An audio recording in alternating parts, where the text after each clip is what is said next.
നമസ്കാരം. ഇതിപ്പോ അന്ത്യ കാലഘട്ടം ആയതുകൊണ്ട് ഇപ്പോ പണ്ടത്തെ പോലെ അല്ല. ഈ കാലഘട്ടത്ത് ശരിക്കും ദൈവത്തിന്റെ ഒരു ന്യായമായ വിധിയും കാര്യങ്ങളും ഒക്കെ നടക്കുന്ന ഒരു കാലഘട്ടമാണ്.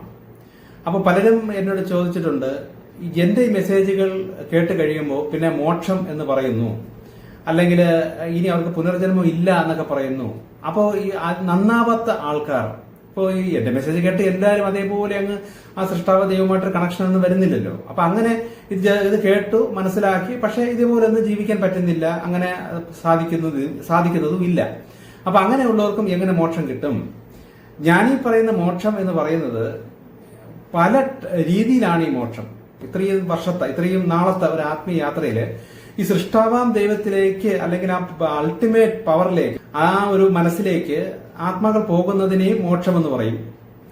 എന്നാൽ അതിന് തൊട്ട് താഴെ നിൽക്കുന്ന പ്രധാന ദേവി ദേവന്മാർ, അല്ലെങ്കിൽ ആ സൃഷ്ടാവ ദൈവത്തിന്റെ പ്രധാന ആത്മാക്കൾ എന്ന് പറയുന്ന ആ ഒരു പ്രധാന ശക്തികളിലേക്കും ആത്മാക്കൾ പോകുന്നതിനെയും മോക്ഷം എന്ന് പറയുന്നു. അതിന് തൊട്ട് താഴെയുള്ള ദേവിദേവന്മാർ എന്ന് പറയുന്ന അത്ര ശക്തികളിലേക്കും നമ്മുടെ എനർജി, നമ്മുടെ ആത്മാക്കൾ പോകുന്നതിനെയും മോക്ഷം എന്നാണ് പറയുന്നത്. ഇതെല്ലാം മോക്ഷമാണ്. അപ്പോ നമ്മൾ ഈ കഴിഞ്ഞ കാലഘട്ടങ്ങളിൽ ധ്യാനിച്ചും ഒക്കെ മരണപ്പെട്ട ഒരുപാട് വ്യക്തികൾക്ക് മോക്ഷം കിട്ടി എന്ന് നമ്മൾ പറയുന്നു. ശരിക്കുള്ള മോക്ഷം എന്ന് പറയുന്നത് ആ സൃഷ്ടാവാ ദൈവത്തെ പൂർണ്ണമായി മനസ്സിലാക്കുകയും നമ്മൾ ആ ദൈവത്തെ മാത്രം മതി എന്ന് ആഗ്രഹിച്ചും കൊണ്ട് ഭൂമിയിലുള്ള സകല ജീവിതവും അല്ലെങ്കിൽ സകല കാര്യങ്ങളിലും തൃപ്തിയായി ഇനി ആഗ്രഹങ്ങളൊന്നും ബാക്കിയില്ലാതെ പോകുന്നതിനെയാണ് മോക്ഷം എന്ന് പറയുന്നത്, ശരിക്കുള്ള മോക്ഷം എന്ന് പറയുന്നത്.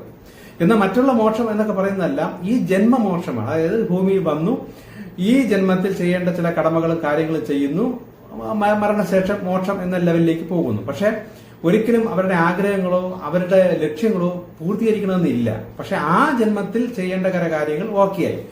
ഇപ്പോ ശ്രീനാരായണ ഗുരുവാണെങ്കിലും ഇപ്പൊ മറ്റുള്ള ഗുരുക്കന്മാരാണെങ്കിലും ഇപ്പൊ യേശുക്രിസ്തു ആണെങ്കിലും വന്ന വരവിൽ ഉള്ള ആ ജന്മത്തെ പൂർത്തീകരിച്ചു പോയി. അത് ഒരു മോക്ഷമാണ്, ഇതെന്ന് വേണമെങ്കിൽ നമുക്ക് പറയാം.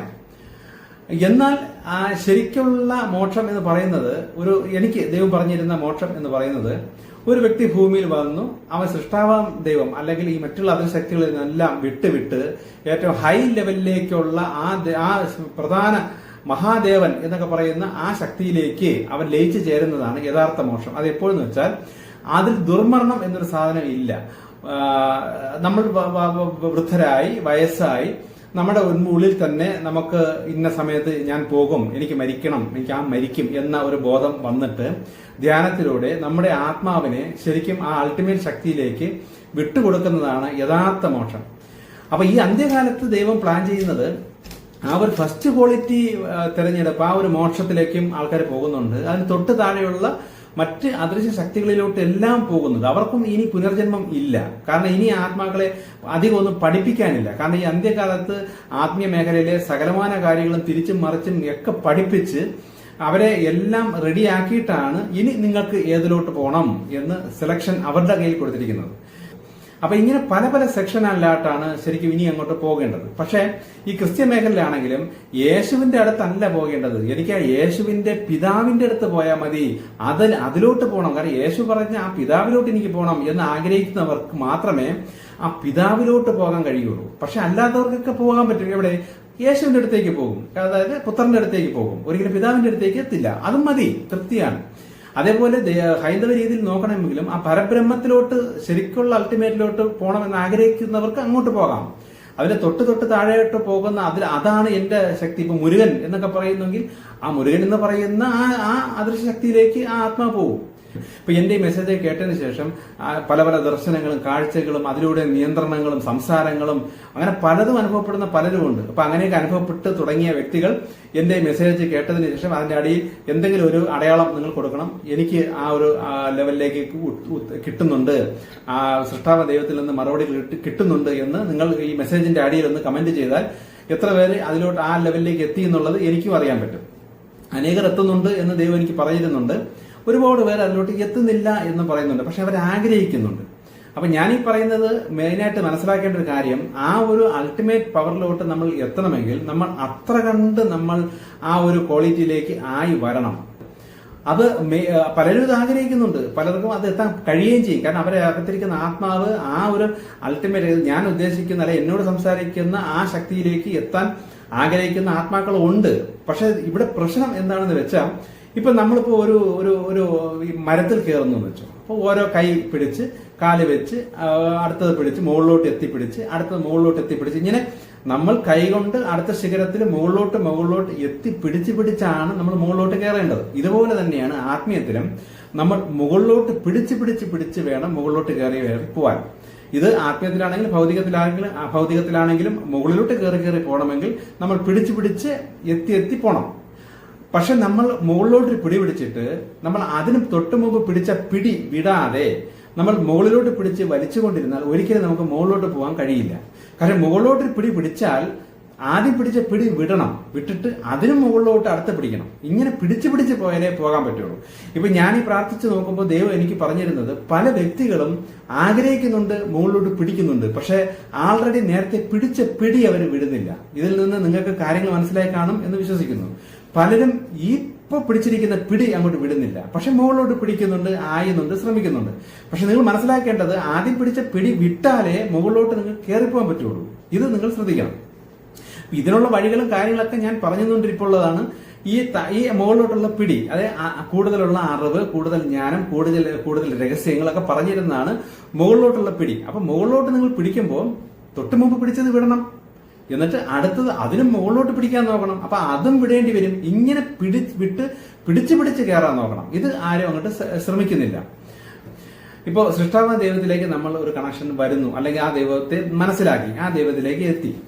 അപ്പോ എത്തിയപ്പോ ഇനി അടുത്ത ചെയ്യേണ്ട ഏറ്റവും പ്രധാനപ്പെട്ട കാര്യങ്ങൾ, നമ്മൾ ഈ കാണിച്ച മണ്ടത്തരങ്ങളും നമ്മൾ പോയ തെറ്റായ വഴികളും ഒക്കെ തിരിച്ചറിഞ്ഞിട്ടുണ്ടെങ്കിൽ ഇതിനോടെല്ലാം ദൈവത്തോട് ക്ഷമ ചോദിക്കണം. ഇത് ആണ് അടുത്ത ചെയ്യേണ്ടത്.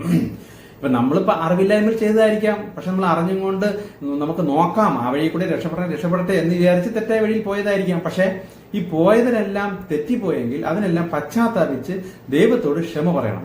ഇത് പലരുടെ ഉള്ളിൽ നിന്നും വരുന്നില്ല. അപ്പൊ നമ്മുടെ കർമ്മഫലം എവിടെയോ തെറ്റിയത് കൊണ്ടാണ് നമുക്കിപ്പോ സാമ്പത്തിക ബുദ്ധിമുട്ടും പ്രശ്നങ്ങളും വിഷയങ്ങളൊക്കെ വരണതിന്റെ മെയിൻ കാരണം. അപ്പൊ ഈ അറിവ് പോലും ഇല്ലാതെ ഇതിനെ മറികടക്കാൻ വേണ്ടിയിട്ട്, ഇതിനെ തരണം ചെയ്യാൻ വേണ്ടിയിട്ട് കൂടുതൽ തെറ്റായ വഴിയിൽ പോകുന്നതെല്ലാം ദൈവത്തിന്റെ കണ്ണിൽ പിന്നെയും നമ്മൾ തെറ്റുകാരായിക്കൊണ്ടിരിക്കുന്നു, പിന്നെയും നമ്മൾ കർമ്മം തെറ്റിക്കൊണ്ടിരിക്കുന്നു.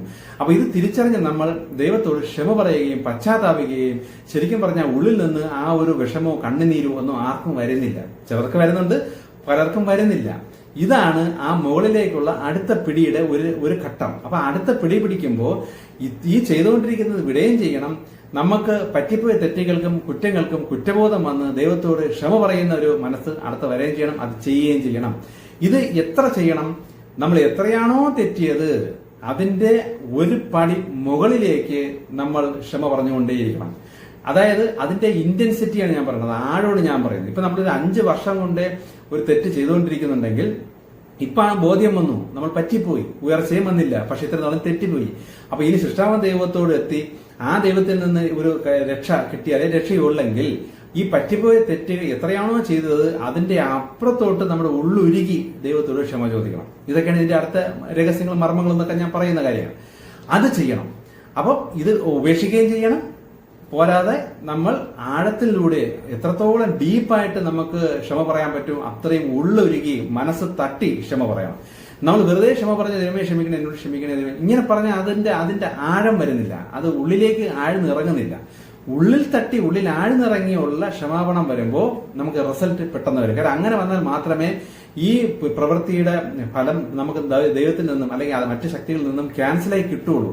ഇല്ലെങ്കിൽ അത് ക്യാൻസൽ ആവാത്ത കാരണം മറ്റു ശക്തികൾ കർമ്മഫലം തന്നുകൊണ്ടേയിരിക്കും. പക്ഷെ നമുക്കത് ക്യാൻസൽ ആവണില്ല. ക്യാൻസൽ ആവണമെങ്കിൽ നമ്മുടെ ഉള്ളിന്റെ ഉള്ളിലൂടെ അത് ആഴ്ന്നിറങ്ങി അടുത്ത എല്ലാ ഡയമെൻഷനും മറികടന്ന് സൃഷ്ടാവാൻ ദൈവത്തിന്റെ മനസ്സിലേക്ക് ഇത് ആഴ്ന്ന് ഇറങ്ങി പോയാൽ മാത്രമേ അവിടെ നിന്ന് ക്യാൻസലായി എന്നുള്ള ഒരു ഇൻഫർമേഷൻ മറ്റു ശക്തികൾക്ക് കിട്ടുള്ളൂ. പക്ഷെ നമ്മൾ പറയുന്നുണ്ടോ എന്ന് വെച്ചാൽ പറയുന്നുണ്ട്. പക്ഷെ ദൈവം എന്നോട് പറയുന്നു, ആഴത്തിൽ ഉള്ളിൽ തട്ടിയുള്ള ക്ഷമാപണവും കുറ്റബോധം പലർക്കും വരുന്നില്ല. ഇനി അടുത്ത ചെയ്യേണ്ട ഒരു കാര്യം, അടുത്ത പ്രധാനപ്പെട്ട ഒരു കാര്യം, ഇപ്പൊ നമ്മളിപ്പോ എന്റെ ഈ മെസ്സേജൊക്കെ കേട്ടപ്പോ ഞാൻ ഈ പറയുന്നതെല്ലാം ആ ദൈവത്തെ കുറിച്ചാണ്, സൃഷ്ടമായ അല്ലെങ്കിൽ ആ പരബ്രഹ്മം എന്ന് പറയുന്ന ആ ബ്രഹ്മത്തെ കുറിച്ചാണ് ഞാൻ ഈ സംസാരിക്കുന്നത്. അല്ലെങ്കിൽ അള്ളാഹുവിനെ കുറിച്ച്, അല്ലെങ്കിൽ യഹോവ എന്ന് പറയുന്ന ആ പിതാവാം ദൈവത്തെ കുറിച്ചാണ് ഞാൻ ഈ കാര്യങ്ങൾ പറയുന്നത്. അപ്പൊ ആ ദൈവത്തില് കോപമുണ്ട്, സ്നേഹമുണ്ട്, മറ്റ് പല വികാരങ്ങൾ ചേർന്ന അതിശക്തമായി നിൽക്കുന്ന നമ്മുടെ മനസ്സിൽ എന്തുണ്ട് അതിന്റെയൊക്കെ ഹൈ റേഞ്ചിലുള്ള വികാരം ഉള്ള ആള് തന്നെയാണ് നമ്മൾ പ്രപഞ്ചമാകുന്ന മനസ്സ്. അപ്പൊ ആ മനസ്സാണ് ശരിക്കും പറഞ്ഞ ആ എല്ലാത്തിനും മുകളിൽ നിൽക്കുന്ന ആ ദൈവം എന്ന് മനസ്സിലാക്കി നമ്മൾ അതിലോട്ട് പോകുമ്പോൾ നമ്മൾ സ്വാഭാവികമായിട്ടും പിന്നെ ഈ ചെറുതുകളെ പിടിച്ചുകൊണ്ടിരിക്കരുത്. ഇതാണ് അടുത്ത ഒരു പ്രശ്നം. നമ്മളിപ്പോ അതിൽ പോകുന്നുണ്ട്, അതിന് ആ ശക്തിയെ വിളിക്കുന്നുണ്ട്. ഉദാഹരണം ഞാൻ മറ്റൊരു സിമ്പിൾ ഉദാഹരണം പറഞ്ഞാൽ, മുതലാളിയെ കണ്ട് നമ്മൾ കാര്യങ്ങൾ പറയുമ്പോൾ അതിന്റെ കൂട്ടത്തിൽ തൊഴിലാളികൾക്ക് കൈക്കൂലി കൊടുത്ത് കാര്യം സാധിക്കാനുള്ള വളഞ്ഞ വഴിയും കൂടെ ചെയ്യരുത്. ഒന്നുകിൽ നമ്മൾ മുതലാളിയുടെ അടുത്ത് നേരിട്ട് പോയി കാര്യങ്ങൾ ഡീൽ ചെയ്യണം. ഇപ്പൊ ഞാൻ നേരത്തെ മുമ്പത്തെ മെസ്സേജൊക്കെ പറഞ്ഞതുപോലെ ഇന്ത്യയുടെ പ്രധാനമന്ത്രിയായിട്ട് നമുക്ക് നല്ലൊരു കണക്ഷൻ വന്നാൽ പിന്നെ നമ്മുടെ ചുറ്റും നിൽക്കുന്ന അപ്പുറത്തുപുറത്തൊക്കെ കാണുന്ന ലോക്കൽ നേതാക്കന്മാരെ കാണേണ്ട ആവശ്യം നമുക്ക് വരുന്നില്ല. കാരണം പ്രധാനമന്ത്രിയായിട്ട് നമുക്ക് നല്ലൊരു ബന്ധമുണ്ടെങ്കിൽ പ്രധാനമന്ത്രിയുടെ ആ ഒരു കാര്യം പറഞ്ഞാൽ അവിടെ നിന്നുകൊണ്ട് വേണ്ട രീതിയിൽ വേണ്ടതുപോലെ അവിടുത്തെ ഓഫീസിൽ നിന്ന് കാര്യം നടക്കും. അപ്പൊ ഈ ചോട്ട നേതാക്കന്മാർ അല്ലെങ്കിൽ മറ്റുള്ളവർ നമ്മുടെ കാര്യങ്ങളെല്ലാം ഈസിയായിട്ട് സാധിച്ചു തന്നിട്ട് പ്രധാനമന്ത്രിയായിട്ട് ബന്ധമുള്ള ഒരാളാണല്ലോ ഇയാൾ എന്ന് വിചാരിച്ച് നമ്മളുടെ അടുത്തൊരു ബഹുമാനം അവർ ഇങ്ങോട്ട് കാണിക്കും. ഇനി എന്തെങ്കിലും വേണോ എന്ന് ഇങ്ങോട്ട് ചോദിക്കും. കാരണം അവർക്ക് പോലും ഇല്ലാത്തൊരു ബന്ധമായിരിക്കും നമുക്ക് ചിലപ്പം ഈ പ്രധാനമന്ത്രിയായിട്ടുള്ളത്. ഇതുപോലെ സൃഷ്ടാവാൻ ദൈവമായിട്ട് നമ്മൾ എത്രത്തോളം ബന്ധം സ്ഥാപിക്കാൻ പറ്റുമോ, എത്രത്തോളം അടുക്കാൻ പറ്റുമോ അത്രത്തോളം അടുക്കണം. അവിടെ വേണ്ടത് പൂർണ്ണ സമർപ്പണവും അനുസരണയുമാണ്. ഇപ്പൊ ഇൻഫർമേഷൻ കിട്ടിയതിന് ശേഷമുള്ള കാര്യങ്ങളൊക്കെയാണ് ഞാൻ ഈ പറയുന്ന അനുസരണവും കാര്യങ്ങളും. ആ കിട്ടാൻ വേണ്ടിയിട്ടാണ് ഞാൻ മറ്റു കാര്യങ്ങളൊക്കെ നിങ്ങൾക്ക് പറഞ്ഞിരുന്നത്. ചെറുതിനെ വിട്ട് വലുതിൽ പിടിക്കുക. അപ്പൊ അങ്ങനെ പിടിച്ച് വരുമ്പോൾ നമുക്ക് ആ ഒരു ബന്ധം ആഴത്തിൽ വരുമ്പോൾ നമ്മുടെ ഉള്ളിൽ നിന്ന് തന്നെ ഒരു വല്ലാത്തൊരു പവർ നമുക്ക് അനുഭവപ്പെടാൻ പറ്റും. കാരണം നമ്മൾക്ക് എന്തോ കിട്ടി, നമ്മൾ എന്തൊക്കെ ആകുന്നു എന്ന ഒരു ഉള്ളിൽ നിന്ന് ഭയങ്കരമായ ഒരു വിശ്വാസവും സന്തോഷവും അങ്ങനെയൊക്കെ ഒരു എനർജി നമ്മുടെ ഉള്ളിൽ ഫീൽ ചെയ്യും. അങ്ങനെ ഫീൽ ചെയ്യുന്ന അനുസരിച്ച് മനസ്സിലായിക്കോളും നമുക്ക് ആ ബന്ധം മുറുകി തുടങ്ങി. അങ്ങനെ മുറുകുമ്പോൾ പിന്നെ ഇത്രയും നാൾ നമ്മൾ ഈ ചെറിയ നേതാക്കന്മാരെ കണ്ട് കാര്യം സാധിച്ചുകൊണ്ടിരുന്നല്ലേ എന്ന് വിചാരിച്ച് അവരുടെ അടുത്ത് കൂടെ പോയി റെക്കമെൻഡേഷൻ പോകാൻ പോകരുത്. അങ്ങോട്ട് കയറി വരുന്നതനുസരിച്ച് ചെറുതിനെ വിട്ടുകൊണ്ടേയിരിക്കണം. അതാണ് ഞാൻ പറഞ്ഞിരുന്ന മറ്റൊരു രീതി. ഒരു മുകളിലോട്ട് കയറുമ്പോൾ ആദ്യം പിടിച്ചതിനെയൊക്കെ വിട്ട് പോവുക. അത് ഇതിന്റെ രീതിയാണ്. ഇനി മറ്റൊരു പ്രധാന കാര്യം എന്ന് പറയുമ്പോൾ ഈ ആത്മീയം എന്ന് പറഞ്ഞുകൊണ്ട് പലരും യൂട്യൂബിലും അതിലൊക്കെ പറയുന്നുണ്ട്. ഇതില് പറയുന്നതിന്റെ മെയിൻ കാരണം നിങ്ങൾ ധ്യാനത്തിലൂടെ അല്ലെങ്കിൽ ആത്മീയ വളർച്ചയിലൂടെ നിങ്ങൾക്ക് ധനം നേടാം, നിങ്ങൾക്ക് സമ്പത്ത് ലഭിക്കാം, നിങ്ങൾക്ക് അഗത് കിട്ടും, നിങ്ങൾക്ക് ഉയർച്ച കിട്ടും. ശരിക്കും എന്നോട് ദൈവം പറയുന്നത് ആത്മീയ മേഖലയിലേക്ക് ഒരാൾ ഇറങ്ങുന്നതിന് മുന്നമേ ഈ സമ്പത്തും സമൃദ്ധിയൊക്കെ ആസ്വദിച്ച് ഇതൊക്കെ മടുത്തിട്ട് വേണം നിങ്ങൾ ആത്മീയ യാത്രയിലേക്ക് ഇറങ്ങാൻ. ഒരിക്കലും ആത്മീയം ഇതെല്ലാം നേടാനുള്ളതല്ല. ഇതെല്ലാം നേടിയതിനു ശേഷം ഇതൊക്കെ ഉപേക്ഷിച്ചിട്ട് വരേണ്ട സാധനമാണ് എനിക്ക് പറഞ്ഞിരുന്ന ദൈവത്തിന്റെ ആത്മീയം. പക്ഷെ നമ്മളിത് ഉപേക്ഷിച്ച് വരുമ്പോൾ ആ ദൈവം അല്ലെങ്കിൽ ആ പ്രപഞ്ചം നോക്കുകയാണ്, ഈ വ്യക്തിക്ക് ഇതിന്റെയൊക്കെ ആവശ്യമുണ്ടെങ്കിൽ അതിൻ്റെതായ ആവശ്യത്തിന് ഇങ്ങോട്ട് തന്നോളും. നമ്മൾ അതിനെക്കുറിച്ച് ചിന്തിക്കുകയോ അതിനെക്കുറിച്ച് ടെൻഷൻ അടിക്കുകയോ അത് ആഗ്രഹിക്കുകയോ ചെയ്യേണ്ട ആവശ്യം വരുന്നില്ല. നമ്മൾ ആത്മീയമായി മുന്നോട്ട് ഇറങ്ങിയാൽ മതി. ദൈവത്തിന്റെ കൂടെ എത്താൻ അല്ല ദൈവമായിട്ട് ചേരാൻ എന്ത് ചെയ്യണം? എന്റെ ആത്മാവിനെ ആ പ്രപഞ്ചത്തിലെ സൃഷ്ടാവിന്റെ കൂട്ട് എത്തിക്കണമെങ്കിൽ ഞാൻ ഇനി എന്താണ് അടുത്ത് ചെയ്യേണ്ടത്? ഇത് മാത്രം ലക്ഷ്യം വെച്ച് മുന്നോട്ട് ഇറങ്ങുമ്പോൾ നമ്മൾ ബാക്കിയുള്ള ആഗ്രഹങ്ങളും കാര്യങ്ങളെല്ലാം ഉപേക്ഷിച്ചിട്ട് വേണം ഇറങ്ങാൻ. എങ്ങനെ ഉപേക്ഷിക്കാൻ പറ്റും? അതിൽ തൃപ്തിയായിട്ട് വേണം ഉപേക്ഷിക്കാൻ. അപ്പൊ അത് ആദ്യം നേടാൻ വേണ്ടിയിട്ട് നമ്മൾ ചെയ്യേണ്ട കാര്യങ്ങൾ എന്താണ്? ഭൂമിയിൽ മനുഷ്യൻ ജീവിക്കേണ്ട അടിസ്ഥാന കാര്യങ്ങൾ പാലിച്ച് ജീവിച്ചാൽ തന്നെ നമുക്ക് ഈ നേട്ടങ്ങൾ ഭൂമിയിൽ വേണ്ട കാര്യങ്ങളെല്ലാം കിട്ടിക്കോളും. ബാക്കി ധ്യാനവും ചക്രാസനത്തിനും ഇതിന്റെയൊക്കെ ആവശ്യം പോലും അവിടെ വരുന്നില്ല. അതൊക്കെ വരുന്നതെല്ലാം നമ്മുടെ ആത്മാവിനെ ദൈവത്തോട് ഏൽപ്പിച്ചു കൊടുക്കാൻ വേണ്ടിയിട്ട് എങ്ങനെ ആ ദൈവത്തിന്റെയോട്ട് അലിഞ്ഞു ചേരാം, അതിന് വേണ്ടിയിട്ടാണ് ആ ദീർഘ ധ്യാനവും കാര്യങ്ങളൊക്കെ വരുന്നത്. അവിടെയും നമ്മുടെ ബാക്കിയുള്ള ചക്രാസൊക്കെ താനെ ഉണർന്നൊരു പവർഫുൾ ആകുമ്പോഴാണ് നമ്മൾ ആ തലത്തിലോട്ട് പോകുന്നത്. പക്ഷെ ഒരിക്കലും ഈ ഇടയ്ക്കുള്ള ഒരു ചക്രാസനെ പെട്ടെന്ന് വന്നിട്ട് നമുക്ക് എന്തോ സാധിക്കും എന്നും പറഞ്ഞ് ചെയ്യുന്നതേ തെറ്റായ രീതിയാണ്. അപ്പൊ ഈ തെറ്റുകളെല്ലാം തിരിച്ചറിഞ്ഞിട്ട് നിങ്ങൾ ശരിയിലോട്ട് പോകുമ്പോൾ പിന്നെ ഈ തെറ്റിനെ ഉപേക്ഷിക്കണം. കാര്യം ഇത്ര നാൾ നമ്മൾ പിടിച്ചിരുന്ന ആ കൊമ്പാണ് ഈ കാര്യങ്ങൾ. അപ്പൊ അതിനപ്പുറത്തോട്ട് വലിയ കൊമ്പാണ് ഞാൻ ഈ പറയുന്ന മുകളിലോട്ടുള്ള കാര്യങ്ങൾ. അപ്പൊ മുകളിലോട്ടുള്ള കാര്യങ്ങൾ മനസ്സിലായ നിങ്ങൾ പിന്നെ ഈ നേരത്തെ പിടിച്ചിരുന്ന ഈ പിടി അങ്ങ് വിടണം. അതും പിടിച്ചുകൊണ്ട് ഇതും പിടിച്ചുകൊണ്ട് ഇടയെക്കൂടെ ചക്രാസനയൊക്കെ ഉണർത്തി പണം കിട്ടട്ടെ എന്ന് വിചാരിച്ച് ഇവിടെ ഒരു പിടിയും, അപ്പുറത്തോട്ട് ഞാൻ ഈ പറയുന്ന ദൈവത്തോടുള്ള ഒരു ധ്യാനവും. ഇങ്ങനെ വരുമ്പോൾ നിങ്ങൾ ശരിക്കും പറഞ്ഞ ഇടയ്ക്ക് സ്റ്റക്കാണ്. നിങ്ങൾ അങ്ങോട്ടും കയറി പോകുന്നില്ല, ഇവിടെ ഈ പിടി വിടണമെന്നുമില്ല. അപ്പൊ ഇത് നിങ്ങൾ അടുത്ത് മനസ്സിലാക്കണം. കാരണം അടുത്തടുത്ത അറിവുകൾ കിട്ടുകയാണ്. ശരിയും തെറ്റും ഉള്ള തിരിച്ചറിവും കാര്യങ്ങളും കിട്ടുമ്പോൾ പ്രധാനമായിട്ടും ഞാനീ പറയുന്ന എന്നോട് സംസാരിക്കുന്ന ആ ശക്തി, ആ സൃഷ്ടാവ ദൈവം, ആ ദൈവം തരാൻ റെഡിയാണെന്നും ആ ദൈവത്തിലേക്ക് എത്താനുള്ള വഴികളും പറഞ്ഞു തരുമ്പോൾ അതിന് വെച്ചിരിക്കുന്ന വ്യവസ്ഥകളിലൂടെ പോയാൽ മാത്രമേ ഞാൻ പറയുന്ന ദൈവത്തിൽ നിന്നുള്ള കാര്യങ്ങൾ നേടാൻ കഴിയുള്ളൂ. അതിന്റെ വ്യവസ്ഥകളാണ് ഇത്. നിങ്ങൾ ഉപേക്ഷിച്ചാലേ നിങ്ങൾക്ക് അവിടെ നിന്ന് ലഭിക്കുകയുള്ളൂ. നിങ്ങൾ ആദ്യം മനസ്സുകൊണ്ട് നിങ്ങൾ പണം സമ്പാദിക്കണം, അത് ചെയ്യണം, ഇതൊക്കെ അങ്ങ് ഉപേക്ഷിക്കണം, ഇതെല്ലാം കളയണം. എനിക്ക് ദൈവത്തിന്റെ കൂടെ എത്താൻ, ആ ദൈവമായിട്ട് ചേർന്ന് പോകാൻ ഞാൻ എന്ത് ചെയ്യണം എന്ന് പറഞ്ഞ് നിങ്ങൾ അവിടെ അങ്ങോട്ട് പോകുമ്പോൾ നിങ്ങൾക്ക് വേണ്ട കാര്യങ്ങളെല്ലാം ഓട്ടോമാറ്റിക്കായിട്ട് നടന്നോളും. സാഹചര്യത്തിലൂടെ ഈ ഇവിടെ വഴിതിരിഞ്ഞ് വന്നോളും. ഇതാണ് എന്നോട് ദൈവം പറയുന്ന ആ ദൈവത്തിന്റെ രീതി. അങ്ങനെയാണ് നമുക്ക് വേണ്ടതെല്ലാം കിട്ടും. ഇപ്പൊ നിങ്ങൾക്ക് 1 ലക്ഷം രൂപ കിട്ടി, എനിക്ക് മാസം 1 ലക്ഷം രൂപ എങ്കിലും കിട്ടണം, 2 ലക്ഷം രൂപ എനിക്ക് മാസം വരുമാനം കിട്ടണം. ശരി, അത് കിട്ടി, ഇത് വെച്ചു. അങ്ങനെ കിട്ടുമ്പോൾ നിങ്ങൾക്ക് മാസം ഒരു 2.5 ലക്ഷം രൂപ ഒരു രോഗത്തിൽ പല അസുഖങ്ങളായിട്ട് കൊണ്ട് കളയേണ്ട ഗതികേടുള്ള ഒരു രോഗം നിങ്ങൾക്ക് പിടികിട്ടിയിട്ട് ഈ ഒരു മാസം 2 ലക്ഷം രൂപ കിട്ടിയിട്ട് ഉപയോഗമുണ്ടോ? അപ്പോൾ ഒരു 25,000 കിട്ടിയാൽ മതി, പോട്ട് 10,000 കിട്ടിയാൽ മതി. പക്ഷെ നമുക്ക് വേറെ അസുഖങ്ങളില്ല, രോഗങ്ങളില്ല, പ്രശ്നങ്ങളില്ല, വിഷയങ്ങളില്ല. ഈ കാശ് നമുക്ക് സുഖമായിട്ട് നമുക്ക് ജീവിക്കാൻ ഇത് മതിയെങ്കിൽ അതല്ലേ തൃപ്തി. അതാണ് വേണ്ടത്. നമ്മൾ ശരിക്കും ദൈവത്തിലോട്ട് പോകുമ്പോൾ ആ ദൈവം കൂടെ ഉണ്ടെങ്കിൽ, ആ ദൈവത്തോടൊരു ബന്ധം നമുക്ക് വരുമെങ്കിൽ നമുക്ക് കിട്ടേണ്ടത് കിട്ടും. അത് നമുക്ക് ലാവിഷായിരിക്കും. പക്ഷെ ഈ സത്യം മനസ്സിലാക്കാതെ നമ്മുടെ ഇപ്പോഴത്തെ പ്രശ്നത്തെ മറികടക്കാനായിട്ട് മാസം എനിക്ക് ഇത്ര വേണം, എനിക്ക് ഇത്ര കിട്ടണം എന്നും പറഞ്ഞ് നിങ്ങൾ ഓടുമ്പോൾ നിങ്ങൾക്ക് ചിലപ്പോൾ അത് കിട്ടുമ്പോൾ നിങ്ങളിലുള്ള നെഗറ്റീവ് ശക്തികൾ ഇപ്പോൾ ഉള്ളതിനെക്കാട്ടി 2 ഇരട്ടി ബാധ്യത അടുത്തുണ്ടാക്കി വെക്കും. അപ്പൊ ഈ സത്യങ്ങളെല്ലാം തിരിച്ചറിഞ്ഞ് മുന്നോട്ട് പോകുന്നതാണ് ഞാൻ ഈ പറയുന്ന മുകളിലോട്ടുള്ള അടുത്ത കൊമ്പിലോട്ടുള്ള പിടി. അപ്പം ഈ സത്യങ്ങളാണ് ആ പിടി എന്ന് പറയുന്നത്. അത് വെക്കുമ്പോൾ നിങ്ങളുടെ മനസ്സിന്റെ ഇപ്പോഴത്തെ സങ്കല്പം, ഇപ്പോഴത്തെ പ്ലാൻ നിങ്ങൾ കളയണതാണ്. അപ്പൊ പിടിച്ചിരിക്കുന്ന പിടി നിങ്ങൾ വിട്ട് നിങ്ങൾ മുകളിലോട്ട് പോകുക എന്ന് ഞാൻ പറയുന്നത്. പലരും ഈ സങ്കല്പത്തിൽ തന്നെ ഇപ്പോഴും പലതും പിടിച്ചു നിൽപ്പുണ്ട്. പക്ഷെ ഞാൻ ഈ പറയുന്ന പോലെ പ്രാർത്ഥിക്കുന്നുണ്ട്, ആഗ്രഹിക്കുന്നുണ്ട്, പക്ഷെ കാര്യങ്ങൾ നടക്കുന്നില്ല. ഞാൻ ഈ പറയുന്ന കാര്യങ്ങൾ നിങ്ങൾ 1-2 പ്രാവശ്യം കൂടെ ഒന്ന് കേട്ട് നോക്കണം. ഇത് മനസ്സിൽ വരുന്ന ഒരു ചേഞ്ചും അതിലോട്ട് വരുന്ന കാര്യങ്ങളൊക്കെയാണ് പറഞ്ഞു വരുന്നത്. ഇത് ഗ്രഹിക്കുന്നവർക്ക് അത് കാര്യങ്ങൾ ഓക്കെ ആവും.